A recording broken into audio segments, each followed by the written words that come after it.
You're listening to a brand new episode of One Pivot Away, Corporate to Creative, with Chad Sterley. Hello, and welcome back to One Pivot Away. Today, I am absolutely insanely stoked to have Michaela Jade Tucker with me in the house.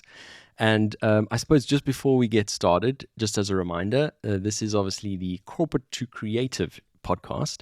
And part of those, the pillars of our show is obviously telling stories of people who have pivoted, also showcasing what a creative lifestyle and a creative career can look like, because people in office cubicles, that can be a foreign concept to them. And the final pillar is kind of also showing the messy middles. So, not all career pivots from corporate to creative are, absolutely without hassle. And there are messy middles. And so no better guest today than to talk about a messy middle, not necessarily on a career transition, but we have got so much to talk about. Mix, welcome. Oh, wow, Chaddles. I absolutely love that introduction, and I'm so thrilled to be here. It really is just a serious highlight for me to be sitting in this couch 4 years later in London, now with my own show and in your new house. So both parties have had a lot of developments since we've last been together, and I'm really looking forward to dive in. Awesome, yeah, and thanks for doing this. I'm super stoked. Obviously, because we've got a really cool, important show coming up next week. So please listen through for more details on that. But yeah, thank you so much. It's super cool to have you here. So for people who haven't heard of Mix, Jade Tucker, why don't you walk us through a little bit of your kind of career highlights to date? I'm talking YoTV, I'm talking the studies, Netflix shows, etc., etc. Yeah, I mean, I suppose from the standpoint of your podcast, I've never been a corporate girly. Mm-hmm. I think that the arts and the creative life has always been, I suppose, the trajectory that I've followed. But with all that being said, I never really expected myself to take an entrepreneurial approach. Mm-hmm. When I was 9 years old, I auditioned for YoTV, which is a South African kids presenting show that was broadcasted to the country. And I did what was called the links. So I would introduce the shows, close the show off, say what was coming next, and kind of just be a linkage, as the word says, for the shows. And that was my first bite at, I suppose, the performing life at a professional level. So I worked on YoTV from 9 until 18 years old. Wow. And then I went to Wits in Johannesburg and studied a BA Dramatic Arts. And during my time at Wits, I also managed to land myself a role on a soapie, which was on the same channel as YoTV. Mm-hmm. So it was staying within that SABC1 family, which was really awesome. And to be able to have that trajectory within the same, I suppose, channel. So having audiences see me in another light, as opposed to just the young child on YoTV, to more of a drama actor. And then I finished my degree, but I had my honors year in COVID, and so I never got as much out of the degree as I would have if it wasn't for COVID. The fourth year is supposed to be more of a practical year, and everything turned to be more online at the time, and so I really didn't feel like I'd gotten the full essence of what the degree needed to be. And so I moved to Cape Town and decided to continue my studies in musical theatre. I went to an amazing academy in Cape Town called LAMTA, where I did a year of musical theatre intensive training, and I realized that it just wasn't for me. And I suppose there's the pivot.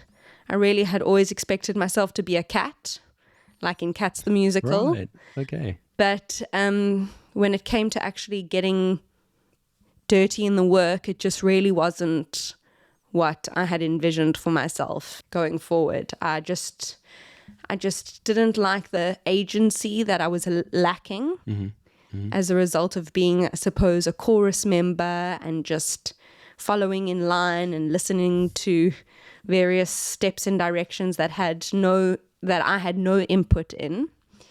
And so then I suppose I continued auditioning and working through various different projects in film, television, theatre. And I was constantly at the mercy of other people, whether or not I was going to make a role, like whether or not I was going to be cast in a role, or going through various stages of auditions only then to be rejected at the end due to just like age or not matching the mother who had already been cast, various things that are completely out of your control, but still putting in so much work, no less. And I really felt like I needed more autonomy and more independence within this realm. And so that's when I started writing my own show. Amazing. And so I suppose that's where we are now, discussing A Doll's Life, which is coming to Camden next week. Yeah, I mean, super, super exciting. I mean, yeah, we're going to be spending a lot of time on A Doll's Life. So, I mean, yeah, for all of you who kind of haven't come across the doll world, I mean, I also want to pick your brain about branding and, you know, all of that sort of stuff. So, yeah. We'll definitely get there.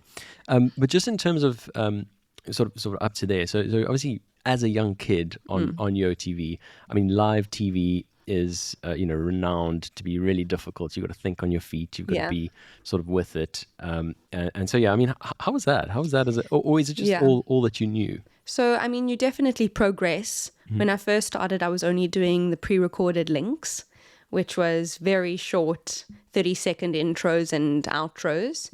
And then as I continued working on the channel, I eventually got my own show called Pause and Claws, which was another pre-recorded show, but it was a full-length show. And then I suppose I graduated to live shows. Okay, right. So they definitely, I say, prep you to the point of feeling confident with the various different, I suppose, factors at play in TV. So sound, lighting, camera, being ready. And so I felt at the time that I was prepared for the live sessions once I had done all that pre-recorded stuff. But you also have an earpiece with a whole department upstairs telling you what to do. And I suppose that's a skill in itself, being able to listen to the noise and also continue just talking directly to your audience. But yeah, I can't explain it as anything other than just a rush. The hour passes and it's like it happened in a minute.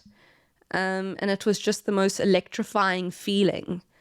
I was also still in school at the time. So it was my Saturday mornings and it was my afternoons that I spent on TV. And some days were really challenging because I would rather just go to the party that all my friends were going to or just having a Saturday morning. But other times were really gratifying, and I managed to build quite a presence, I suppose, in South Africa. And I managed to make a little bit of pocket money, which I think was a very important factor in all of this, because earning money and not earning money as a creative person is a very interesting space. And I think that I was lucky to be supported by my parents in the sense that they housed me and sent me to university, and they supported me in this career choice. But at the same time, because I was working at 9 years old, the money that I was earning was the money that I was using to treat myself. Right. And so I was able to say, I want to buy a pair of sunglasses. And my parents are like, well, you worked so many years on YoTV, and so you can buy yourself a pair of sunglasses. And it was, I suppose, a very liberating feeling. Of course, that money was for spoils because it was minute in the greater scheme of things. But I was very lucky to be able to have had the opportunity to understand what it means to earn at a young age. And I suppose to treat yourself and reward yourself for that work. Yeah, I mean, that's a super, important lesson to learn so early on. And I guess while we're there, a little shout out to the Tucker parents. Yes, who are definitely a two notable shout out. awesome humans. So yeah, big shout out to you guys. Right. So obviously, it was a rush. It was a thrill. So kind of at that point, then what was the thinking in going towards kind of not live TV? The Makoti role that you mentioned for SABC One, and and actually beyond that, having this aspiration to be a theatre performer, like you said. Yeah. Where did that come from? So I suppose it is, yeah. I didn't really discuss about how the live performances are very much like a live theatre show. Sure. Look, I think that it's definitely framed in a specific way that like it allows for external things to happen and for you to be okay, whereas in a theatre production you wouldn't be held in that way. You would be more palpable to or impermeable to other factors going on. You are in a bit of a safer space in a TV live show. But it is notable to say that I didn't get to choose the career path that I had in South Africa. You kind of just audition for whatever role comes up and you hope for the best. And there wasn't really a luxury in choosing, I want to do drama or pre-recorded stuff or live stuff or theatre. I kind of just am with an agency, and the agency sends you to various different castings for various different mediums, and you just prep yourself for that space. I think after I had made the realization that I don't want to do musical theatre, I was able to really focus and hone in on the areas that I do want to audition for, and that gave me a bit more direction.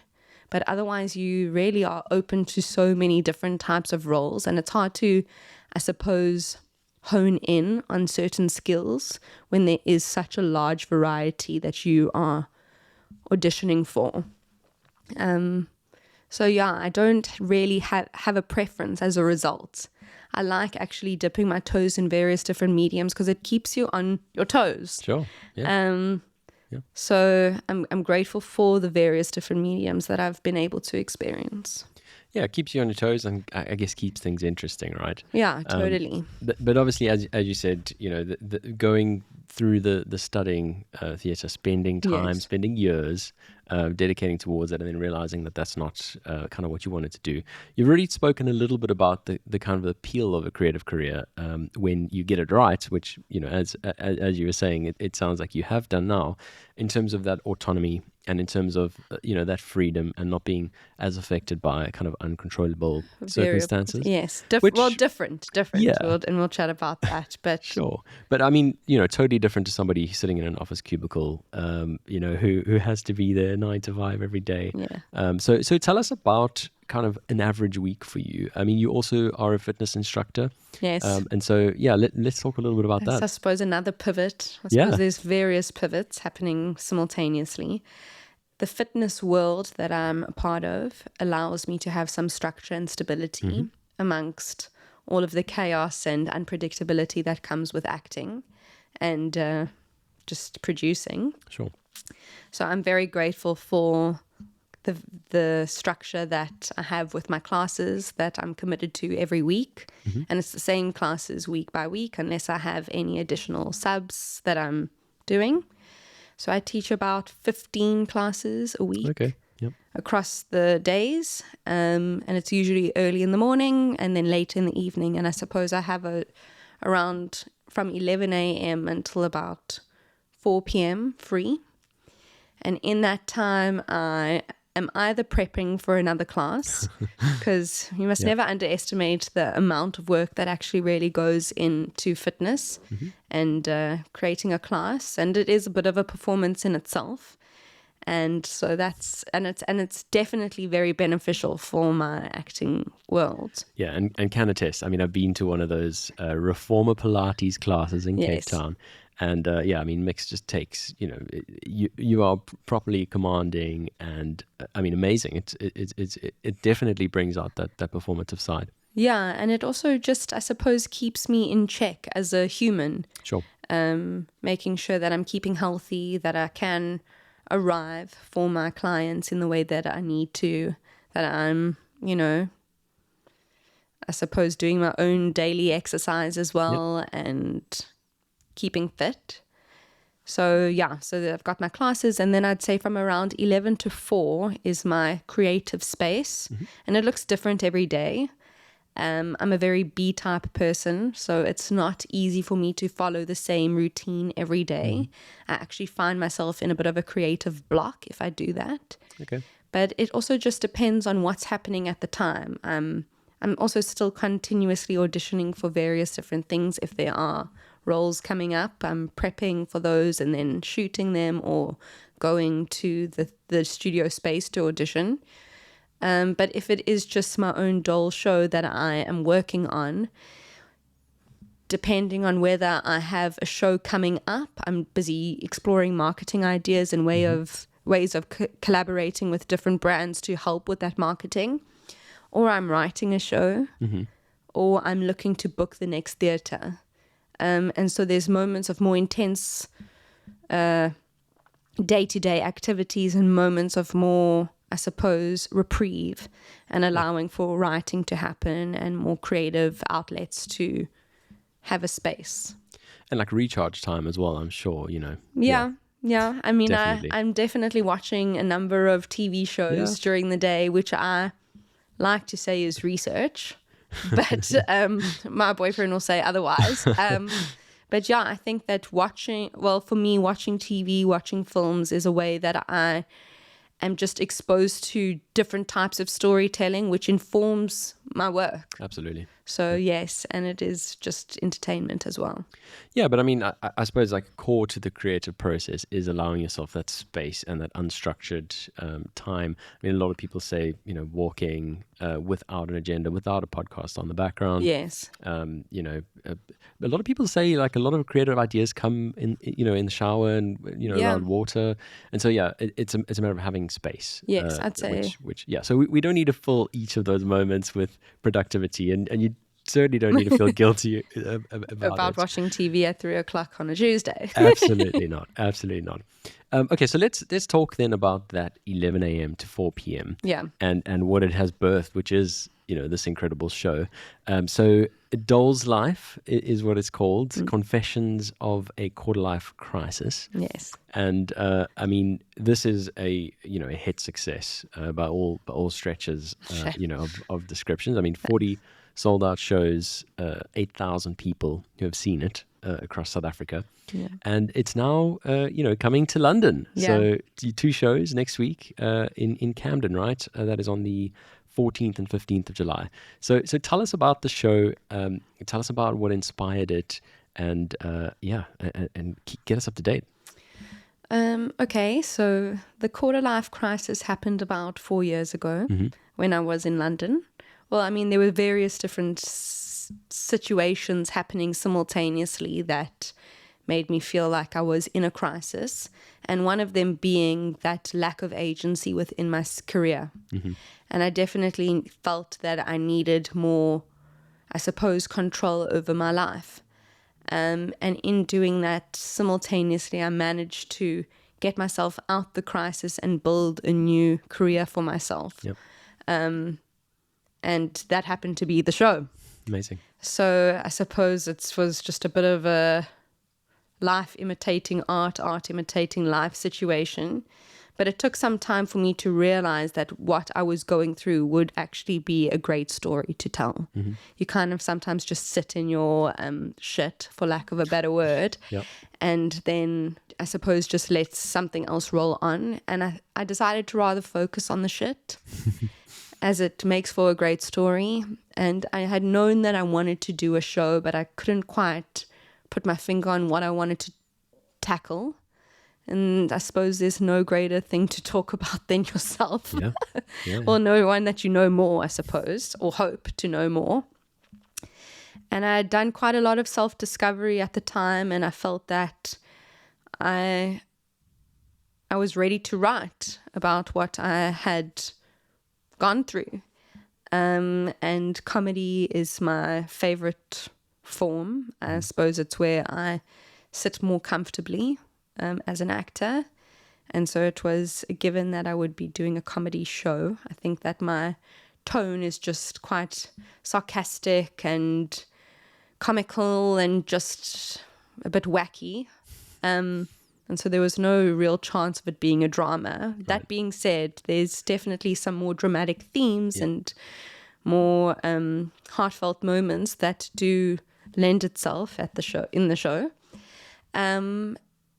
But I must say that I procrastinated for quite some time about just the framing of the show. Like, obviously, I'd gone through all this stuff, but what did I really want to say about it? Mm-hmm. Where was it going to end? Because I was still feeling like very much in and amongst the shit.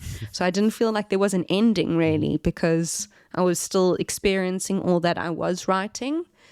And you kind of just need to just keep writing and then allowing for a conclusion to happen or not. Mm-hmm. And without giving too much away for those who probably would like to come and see the show next week, you can see that you don't need a concrete ending, that there can be a to be continued situation, and that's life. So once I lent into that, it was far easier for me to put pen to paper and to make a rounded show. And when I had put my mind to, I'd given myself a deadline. I'd booked a theatre. It all kind of just catapulted, and I needed to be done by a certain point so that I could start rehearsals and then actually be on the stage at that given date. And then, thankfully I had a sold out run for my first run, which was at a bar in Sea Point. And I never really had a huge idea of where I wanted the show to go, but I just remembered the thrill and seeing all of my different, I suppose, skills coming together and that it being received quite well.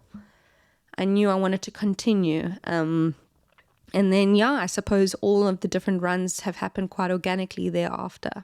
Yeah, amazing. I mean, I haven't seen the show yet, so I'm very much looking forward to it next week. Very much looking forward to it.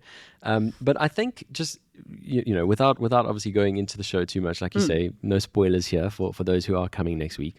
I did notice in some of the reviews that I've sort of read, and one of them being my mate who has now officially made it into both of the podcast episodes. So shout out Barry. But he spoke to kind of your ability, and you were sort of chatting about it there, where there are heartfelt moments, there is a bit of drama in the show, but in terms of the genre being like more of a comedy, and the way that he spoke about you being able to sort of disarm us and kind of being able to sort of bring the crowd with you rather than alienating them, which definitely is an art. And talking to your last trip to London, when you were staying with us and telling me stories of this city that I had been living in for, I don't know, what was it, like 6 years at the time, and it's almost like you had seen a different place, but I definitely think there is something to your character, your ability to disarm people in such a way that you're able to evoke a different experience. So wow, thanks, Jan. No, so that is definitely a compliment. Thank you. But I mean, I guess I'm clearly receiving it in that way. No, it definitely is. I suppose why I said that is I didn't have like a natural question on the back of that, because like how, I mean, I suppose the question could be like, how do you develop that ability? I'd say I'm a full-time people watcher. Right. I don't know what it is. I mean, just humans in general just really fascinate me. Sometimes from a disgust perspective, sometimes just from an intrigue, sometimes mostly curiosity. But I think that being an actor means just reading facial expressions, reading body language, and like hoping to imitate it to the most authentic point. Or in the most authentic way, rather.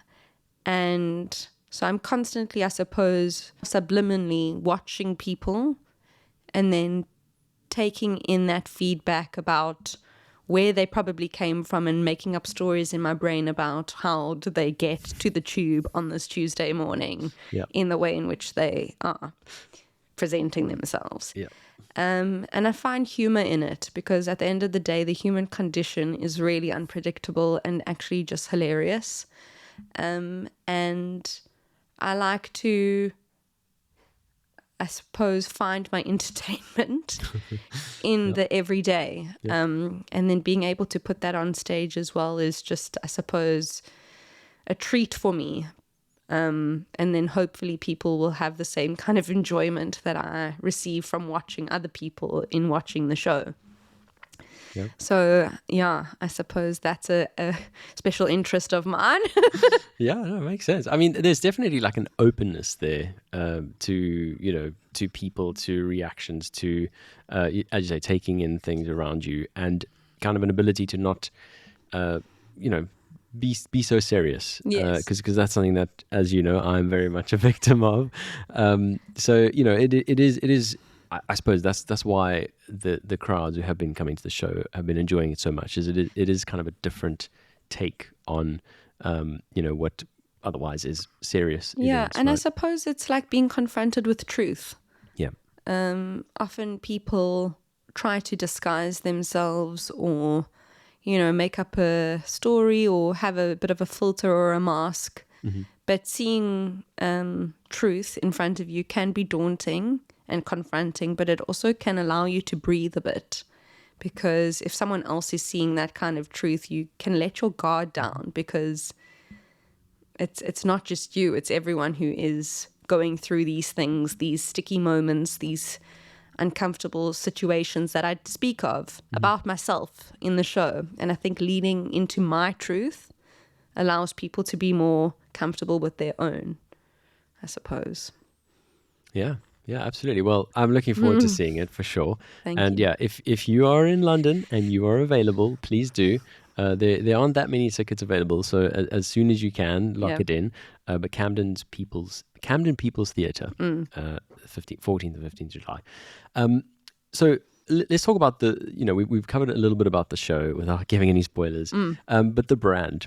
Right. Let's definitely talk about the brand. So, I mean, it feels like it kind of started with an idea and has really just like, you've run Yes. with it, and it's becoming something that is so big and is so cool to watch from, across the ocean, on the other side of the planet. If you haven't seen it yet, so Instagram is at dollslife_show. Go and check it out.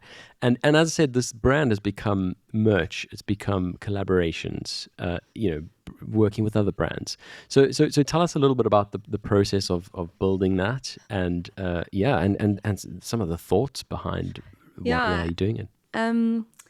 I'm a Joburg girl originally, but I've been living in Cape Town for some time, and I suppose what I took with me from Joburg is the term doll.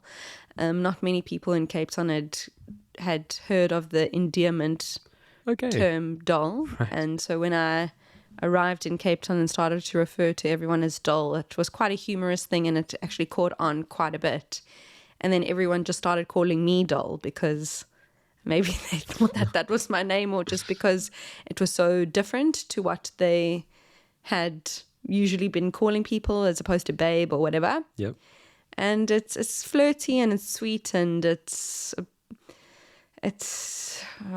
become a whole bunch of different adjectives, but at the time it was just a sweet term of endearment. And when I was thinking about what to title the show, I thought it had to have some kind of reference to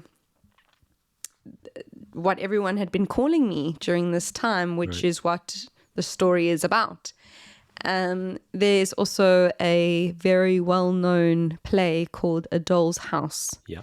So I wanted to also be a bit, if you know, kind of, I suppose, artsy in that way, and like lean into that.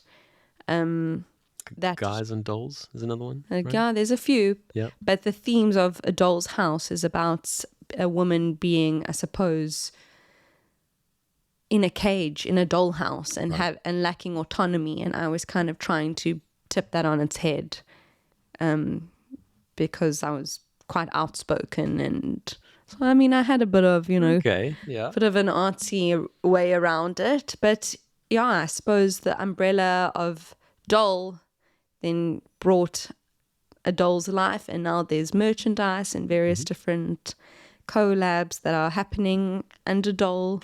And then I'm busy writing my next show, which is A Doll's Life, The Saturn Returns. So it's like got a few sub divisions to it, which is cool. And yeah, I can't go anywhere without being called doll now, which is perfect for branding and marketing. And yeah, I suppose it also just speaks to me and the way in which I had intentionally positioned myself, I suppose.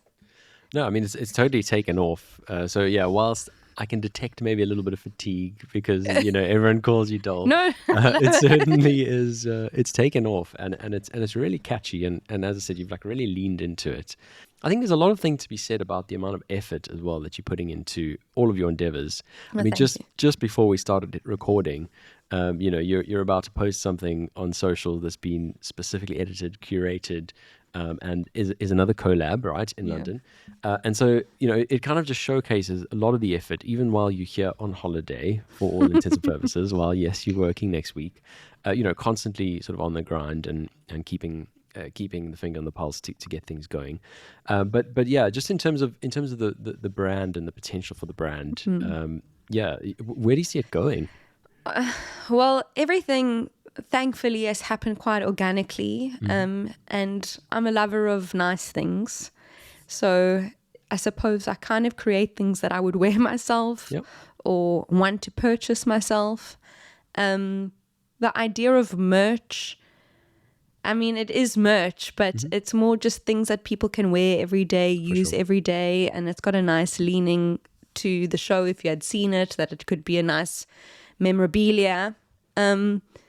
But for me at the time, when I started creating merch, it was very important for me to be using local suppliers to do my things and collabing with them. So creating designs together, leaning into our two brands to create a product that would speak to both of our brands. And it's just fun, I suppose. I'm very grateful for that little side business. It's also a good tool to use for marketing for the shows, reaching just different audiences who purchase the products with the various brands that I've collabed with. And I suppose for me, the next steps is to just, I suppose, make a catalog of different types of products. But I'm really keen on advertising as a space, as a realm, I think that storytelling within advertising is a super strong tool which has gone on for generations, and being able to advertise my own show and have that tenderness around it and wanting that attention to detail has made me realize how much goes into creating an advert and how many different sectors or spheres need to be involved. And I've really enjoyed all the different collabs or just different mediums that I've done. And I think that I'd love for Doll to become a vehicle for marketing and advertising going forward, for brands to collab with Doll to advertise their product. And I suppose it's all in the nature of collab, in the nature of appealing to masses, based on humor, but also based on beauty and style and fun. So all those themes coming together. So cool how you can sort of just envision like the future possibilities for this idea, which started as a play and is now just turned into its own thing. So that's super cool for the people who are watching and would like to have a look to see what you have there for sale. These fashionable items with other cool brands as collabs. Where can they find it? Well, that's another, I suppose, skill that I managed to learn for myself in creating all of this. I managed to create my own website. Oh, amazing. So cool. thedoll.co.za is where you can find any information you need to know about the show, about ticket sales, as well as purchasing the products. So I suppose creating something for myself meant that I had to be the person to make all the systems run. that I wouldn't have necessarily have done if I was just within another show. And I'm so grateful for being able to learn those skills and need to create my own systems. Yeah, it was building a website's a whole other wild skill that takes so much patience, and I proper take my hat off to people who have that like beautiful design. Mine is a very like Hey, if it's functional, DIY, but it's functional, and there's payment links and delivery options. Amazing. And I've learned lots. Shipping international yet? Not international, but definitely nationally within South Africa. Brilliant. Well, I mean, that's the next thing. I suppose, yes.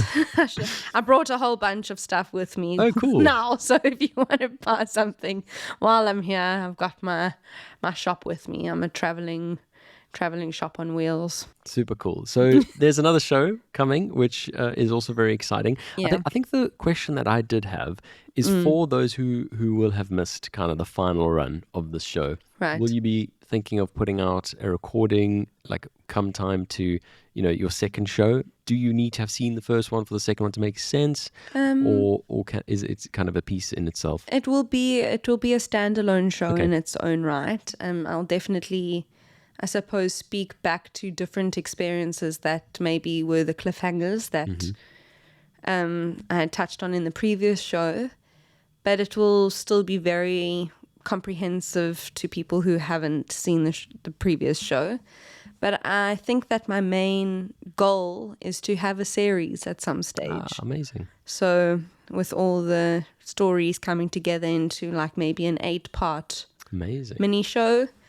But yes, the second play will be a standalone show in its own right, and it will just speak to the next stage of my life and the various challenges and situations that I find myself in within my later 20s. So yeah.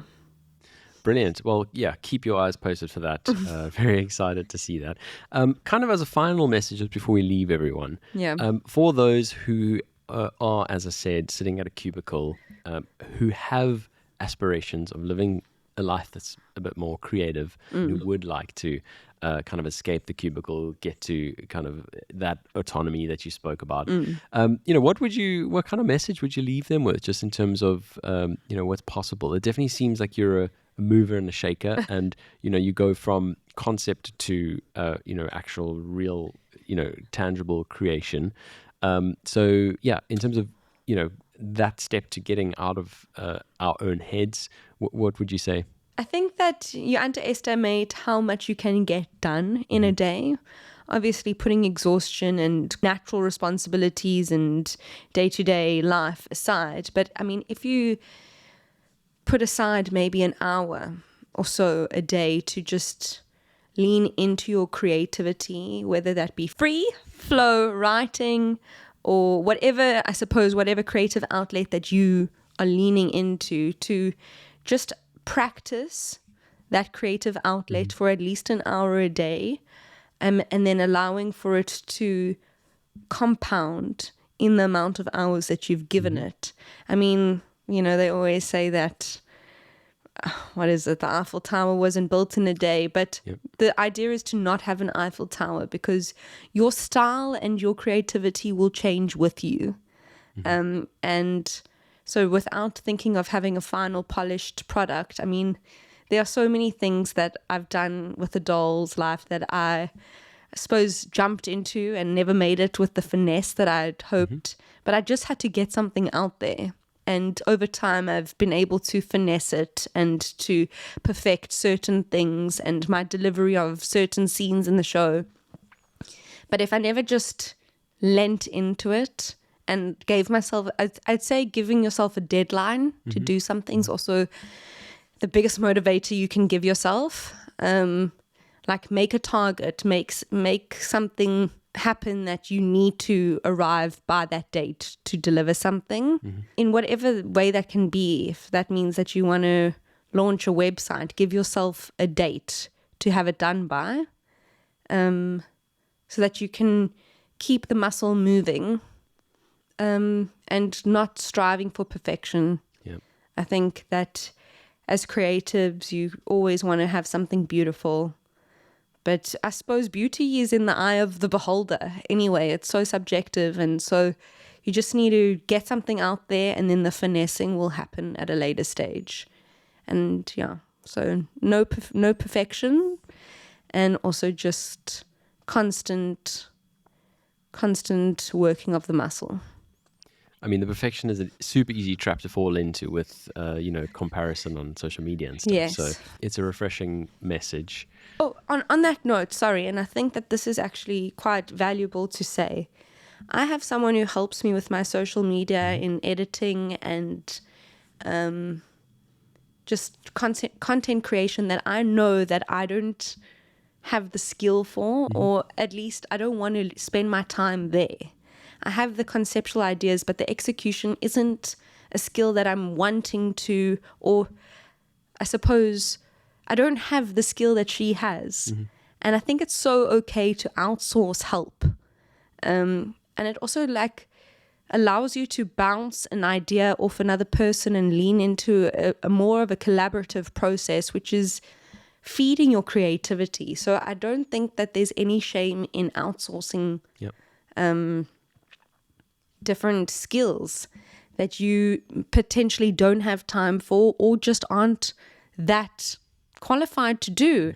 Or interested in, right? Yeah. And so if you aren't going to make something perfect, someone else can help you make it perfect, and you should definitely support them. We're all on a journey, and I'm always about bringing other brains into a space. Yeah.